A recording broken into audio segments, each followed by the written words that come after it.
Listen at the end of the following program for an important announcement regarding change of time. Have you heard the strange tales of the Whistler?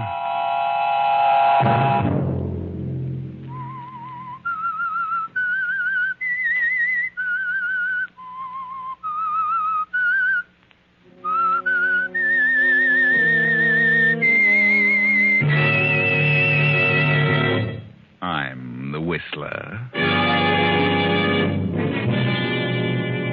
No, I can't go on. I got to get away from it all. For a year now, it's been nothing but murder and death. How much do you think a man can stand? Saturday night, and again, CBS presents The Whistler.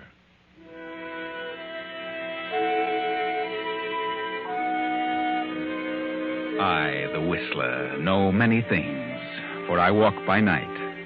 I know many strange tales, many secrets hidden in the hearts of men and women who have stepped into the shadows. And so I tell you tonight the odd story of the blank wall. A thin, bespectacled little man paces nervously up and down the floor of his office, up and down, back and forth. He runs his hands nervously through his hair. Time after time, he cleans his glasses, lights cigarette upon cigarette. The tension increases with every passing moment. This man is fighting against time. Time. With him, every second counts. Every minute becomes an eternity. Yes, this man is up against a blank wall. Suddenly he stops, and in sheer desperation, he almost screams at the man facing him. I can't go on any longer. I won't. There's a limit to everything. I've come to the end of my rope. You made a deal with me, Wilson.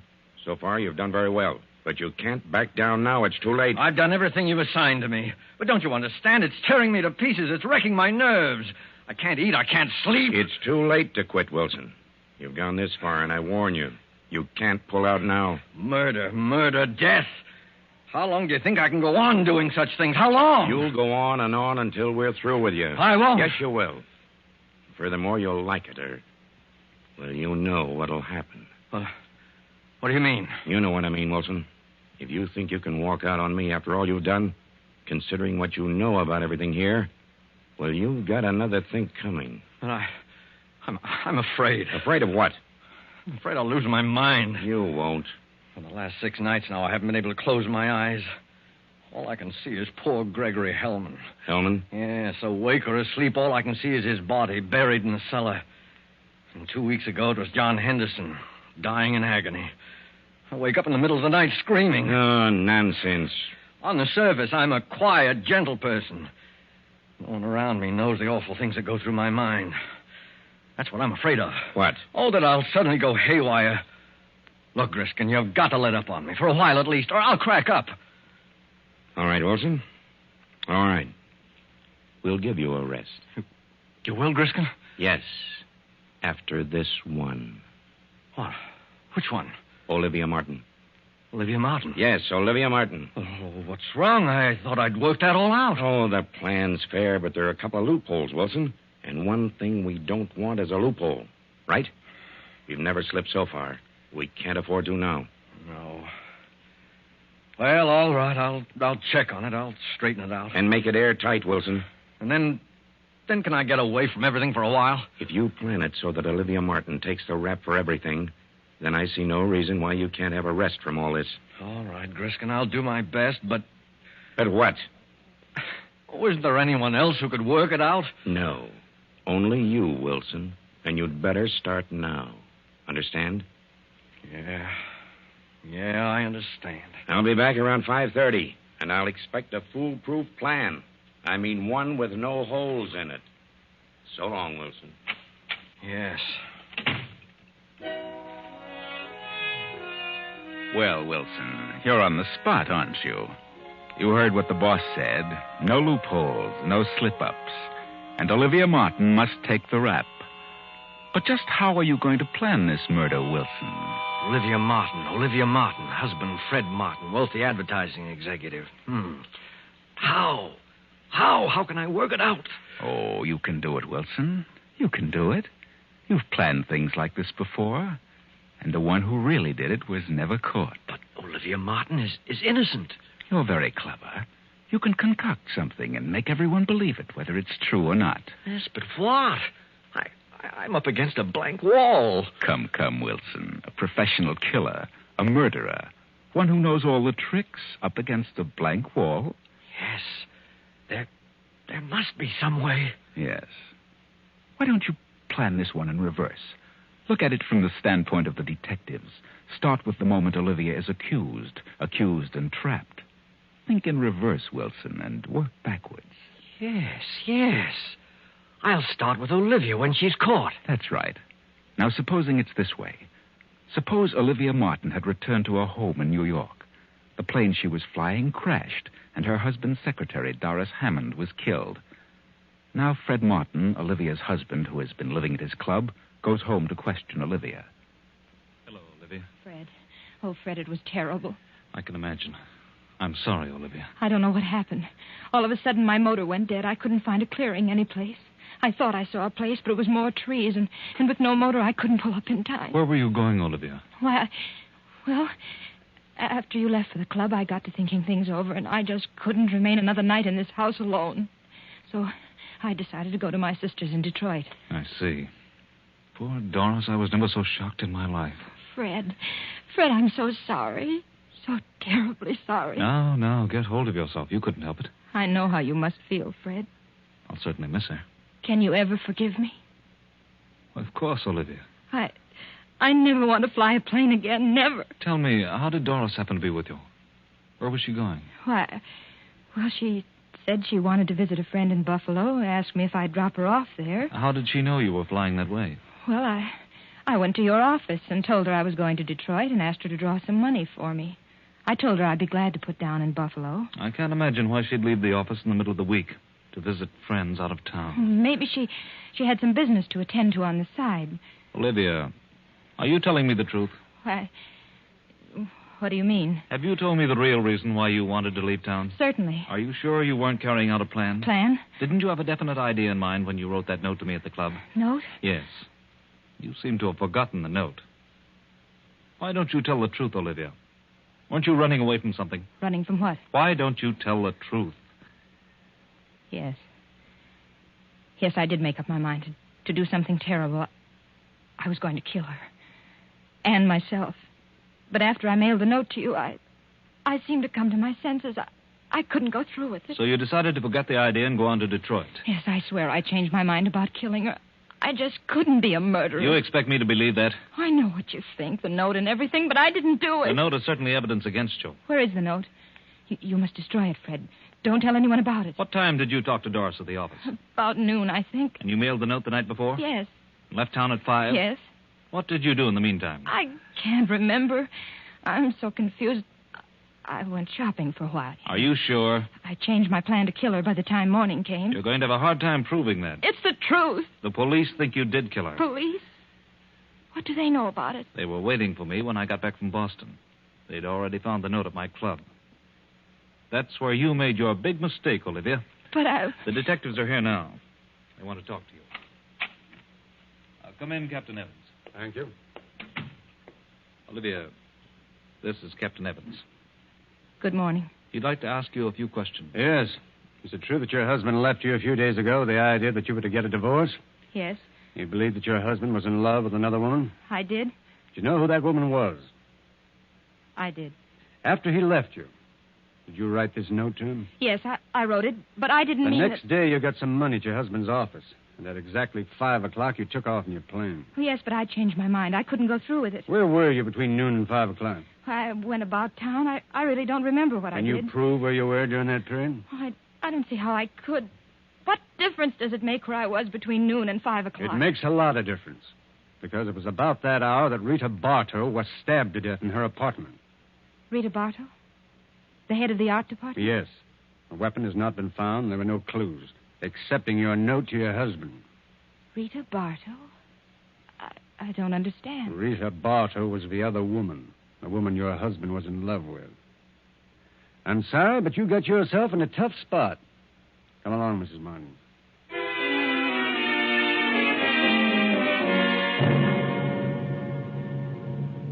Well, there you are, Wilson. Conclusive evidence against Olivia Martin as the murderer of Rita Bartow. Olivia will never be able to prove where she was between noon and 5 o'clock when she took off. Rita Bartow was dead, stabbed, no weapon found. But why should Olivia kill Rita Bartow? Because Olivia knew her husband was in love with another woman. That's what she said in the note. That's right. But what about that note? How can I manage that? Oh, you can do that easily, Wilson. Someone as clever as you are can arrange a detail like that. Now, let's move back to the day of the plane crash. The day when Doris Hammond, Fred's secretary, was killed in the plane flown by Olivia. Olivia, we are presuming, has told Fred that Doris was going to visit friends in Buffalo. Now, let's see what happened between New York and Buffalo. How far have we come now, Mrs. Martin? Oh, I don't know, about 75 miles. That was quite a storm back there. Hope we don't run into any more. I don't like a plane during a storm. I don't know anyone who does. Doris, aren't you just a bit upset over this trip? What do you mean? Just that. Do I seem upset? Yes. Is something preying on your mind? Yes, there is something bothering me. A guilty conscience? What? Isn't that what it is? What are you talking about? Are you looking forward to a nice visit in Buffalo? Well, I don't consider it a visit. It's part of my job. And a very pleasant job, too. I'm sure you'll miss the job and its attending interests. Working late at night, several nights a week. What do you mean by that? Why should I lose my job? Your job isn't all you're going to lose. What? Fred isn't in Buffalo. Where is he? I don't know, but wherever he is, you'll never see him again. Put this plane down. Let me out. You're mad. I'm going to put it down. Straight down on its nose. What? Fred won't think you're so attractive the next time he sees you. You can't do this. You can't. Put that key back in the switch. I won't. Give me that key. Pull up. Those trees. Pull up.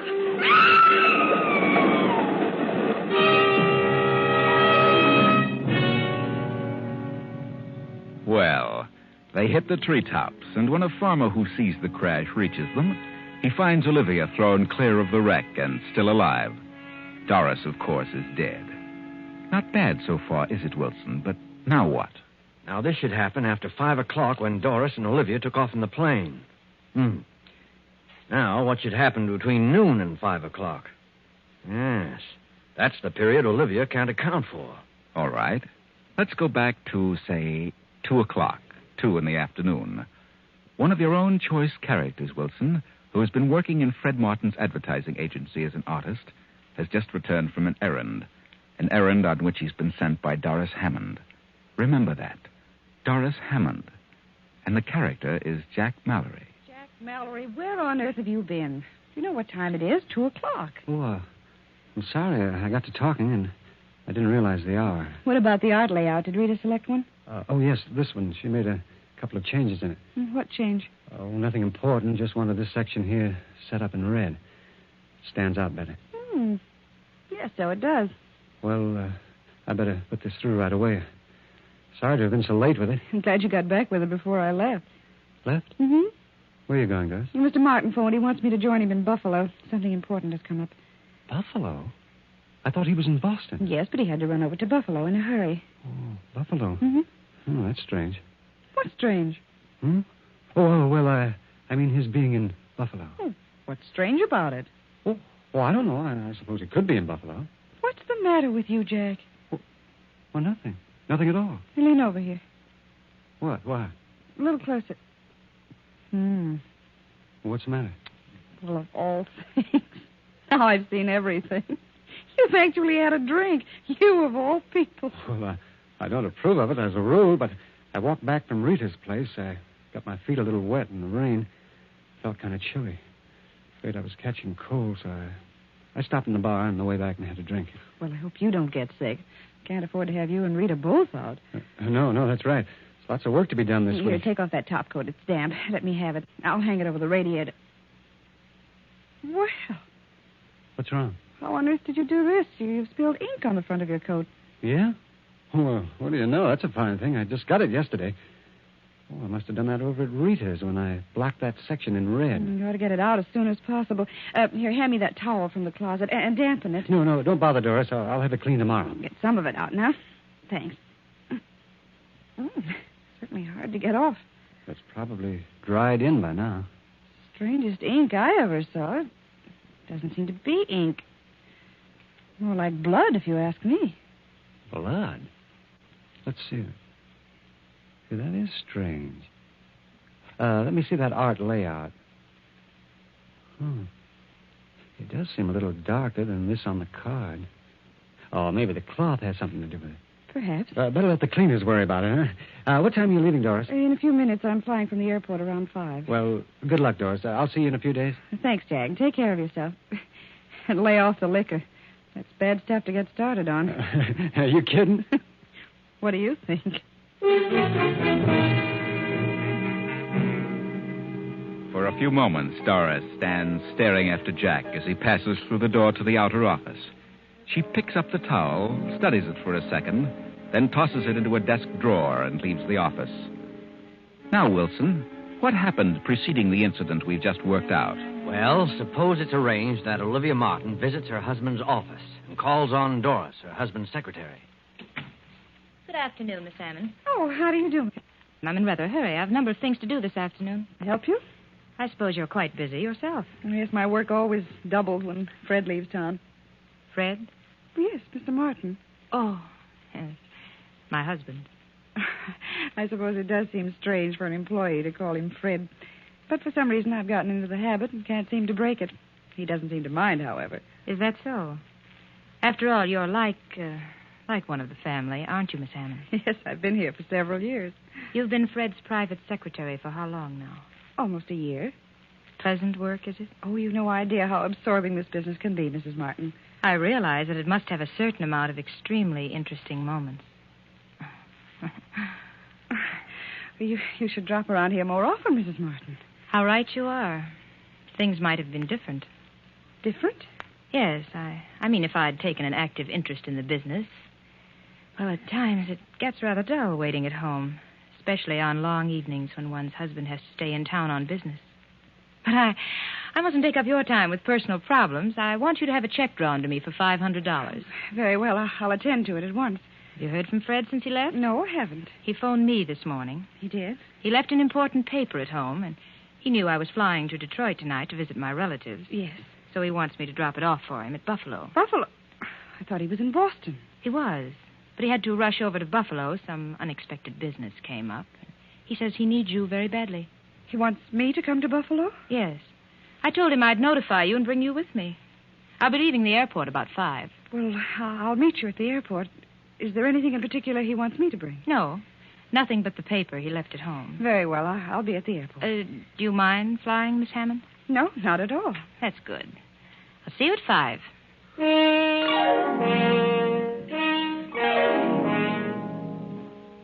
Well, Wilson, so far, so good. Doris, the secretary, has been killed in a plane piloted by Olivia. Prior to that, Jack Mallory returned from a visit to Rita Bartow's apartment with a stain on his coat. And shortly before that, Olivia talked to Doris in the office. Now, what happens while Olivia is wandering about town till 5 o'clock, the time she took off from the airport? Well, it was after 2 o'clock when my man Jack Mallory, who was working in the art department, returned from Rita Bartow's apartment with the art layout. Doris had sent him there about noon. All right. Now, let's see what happened while he was at Rita's. Oh, hello, Jack. Doris phoned me. Said you were bringing that layout over. Oh, yes, Rita. The client wants you to pick out the one you want to use for the display. I know. How do you feel? Oh, all right. I just didn't feel like coming to the office today. Oh? Well, Doris said you were ill. Had a bad cold, huh? Oh, no, not too bad. I'll be all right tomorrow. No, I see. Well, here are the layouts for next week. Which one do you want? Well, I'd planned on this one, but I think you should make this section in red. Mm-hmm, I see. Well, that's easy. I'll fix it up in a jiffy. Well, it'll stand out better that way. We'll run this other one for the week following. Okay. Hey, you look mighty lovely, Rita. Thanks. Where are you going all dressed up? Shouldn't you be in bed? Why, I've got to go out of town this afternoon on that Henderson deal. I wanted to put it off till next week, but, well, Mr. Martin insisted that I get it settled as soon as possible. You shouldn't be running around too much, darling. Well, I don't really have a cold. It's that sinus trouble again. Why don't you try a change of climate, Rita? change of climate. Uh-huh. Yes, you could take that job in California. Quit Fred Martin after all he's done for me? Fred Martin isn't the only advertising man in the world. No. I should think you'd like California, Rita. I've always wanted to go there. I've had an idea I could do very well. Some nice jobs in the movie art departments. Well, I'm not interested in movies. I've thought about going out there and settling down, buying a nice little home and really enjoying life. Why should a bachelor do all that? You have ideas about getting married, Jack? Yeah. Yes, I have, Rita. Well, good. I'm glad to hear it. What time's your plane leave, Rita? At 2. How about a little lunch while you're waiting, huh? Very well. Well, leave your bag here. We'll pick it up later. All right. I've got something important to talk to you about, Rita. Important? Yeah. Well, I got a nice raise this week. Well, that's fine, Jack. I want to ask you a question about you and me. Yes. Well, go ahead. No, not now. Come on. We'll talk about it during lunch, huh?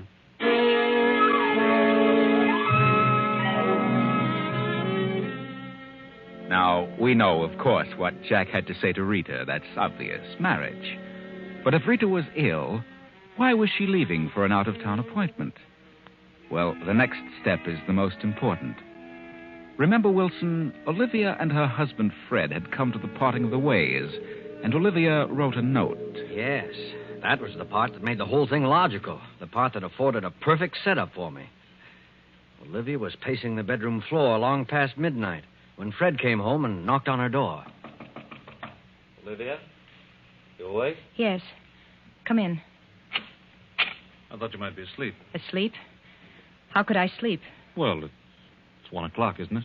Yes, Fred. I really didn't realize it was so late. You don't usually bother to see if I'm awake. Don't I? For the past 2 months, you've gone right on to your own room. Yes, I guess I have. Get your business settled? Yes, I had quite a bit to attend to. Have dinner at the club? Oh, yes, the club. Then why didn't you answer my call? I had you paged. They said you hadn't been there this evening. Oh? Well, perhaps I hadn't arrived yet. Really? Well, I think I'll turn in. Good night, Olivia. Why don't you say it? Say what? What you came here to say. What makes you think I had anything particular to say? I've known all evening you were planning to tell me something when you got in. Why, that's nonsense. I've known for months this was coming. I know what sort of business detained you. A woman. What? At first, I believed your stories about working late. But as the weeks passed and I realized you were growing colder, the whole thing became clear to me. Then I knew you were evading me, that you were lying. Go on. We've been married 10 years, Fred. I've done everything humanly possible to make our marriage a success. Have you? I think I have. That's your opinion, Olivia. Oh, Fred, I'm just sick all over. I've tried not to believe it. Oh, let's not have a scene, Olivia, please. What do you expect me to do? Laugh it off? No, not you, Olivia. Certainly not you. I suppose you'll say it's all my fault. I'm to blame for everything. I haven't said anything. Then why don't you? Why beat about the bush? You came here to say something. Say it. Very well, since you put it that way, I will. I'm going out of town tomorrow on business. I'm sending my things to the club. When I return, I intend to live there. Fred. Now, wait a minute, Olivia. I haven't finished. I want you to get a divorce on any grounds you please. Desertion or whatever you wish. Divorce? Do you mean that? I do. Very well. If that's the way you want it, there's nothing else I can do. No, Olivia. Nothing. Good night.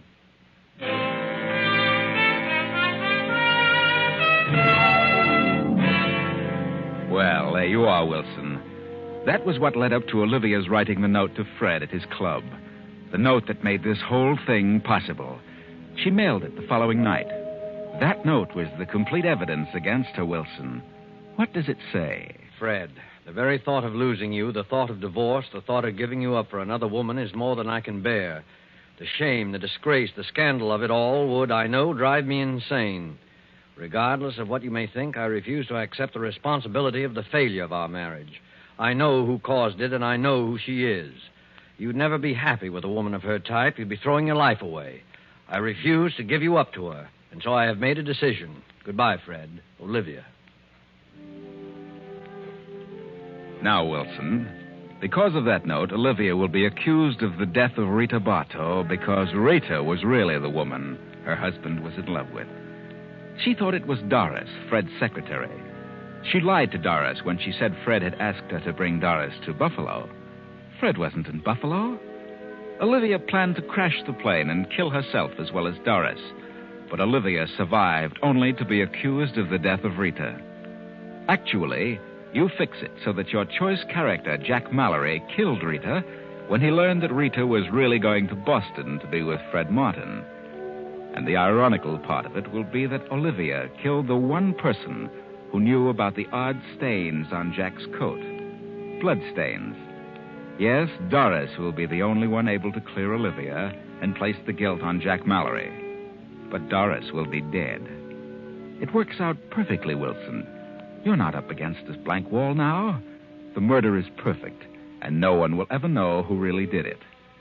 That is, no one but you and I. It's wonderful. Airtight. Not a single loophole. Yeah, Wilson? How about it? I've got it, Griskin. Not a slip-up on the whole thing. I knew you could No do one it. will ever figure this one out. I tried a new slant. I started at the end and worked backwards. Backwards? Yes. Well, just so it works out okay, what does it matter? Now, look, Griskin, you said if I figured this one out that I could get away from all this for a while. I know. Well, then how about it? Okay, Wilson?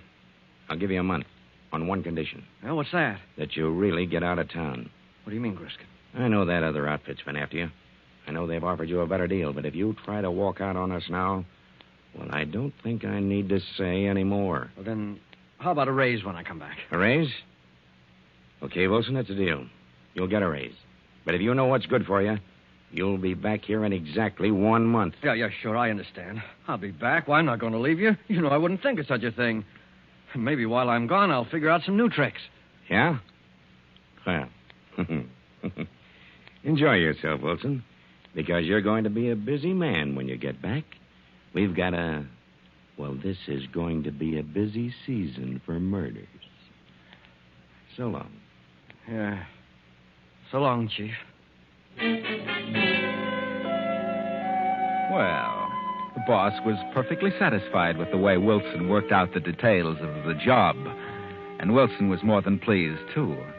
Of course, all I did was to suggest a plan he used once before. Only I suggested it to him in reverse. And the strange thing was, he didn't even recognize his own plan. Yes, Wilson had used this one before. He used it last year, about 6 months ago. November, to be exact. But neither he nor the boss were aware of it.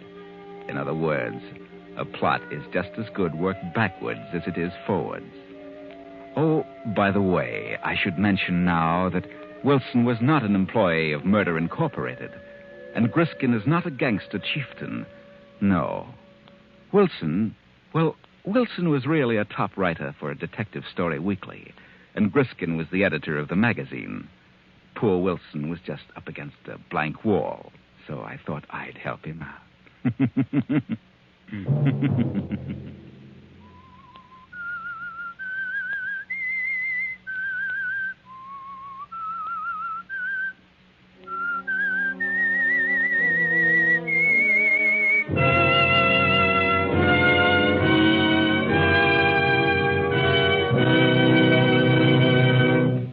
Beginning next week, The Whistler will come to you at a new time. Friday night at 9. Remember, next week, Friday at 9 p.m.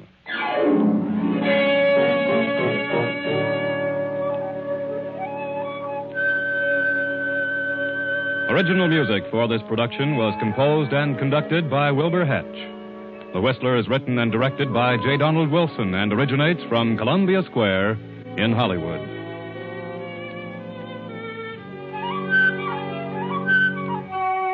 This is CBS, the Columbia Broadcasting System.